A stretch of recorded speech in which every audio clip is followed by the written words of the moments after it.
Uganda balabuddwa okubeera abeegendereza mu biseera bino eby'ennaku enkulu okwewala okunywa omwenge oguyinza okubaleetera obuzibu.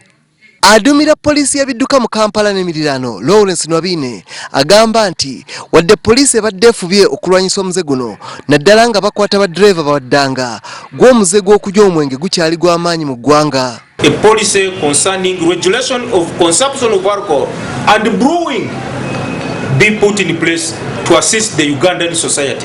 Era poliisi erabudde nti abatamiivu abanywa ne basalawo okutagalira mu kkubo nabo tebeeyibaala kubanga bagenda kutandika okubayoola oluvannyuma lw'okukizuula nti nabo bakoze kinene nnyo okuleeta obubenje mu ggwanga.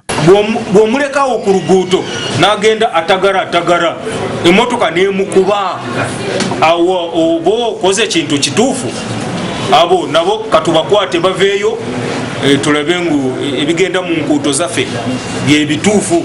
Bino bijjidde ng'ekibiina ekigatta abasogozi b'omwenge mu ggwanga bakoze enteekateeka y'okutambuza abatamiivu mu Kampala okubawonya okugwa mu kitimba kya poliisi wamu n'okuleeta obubenje nga bavuga.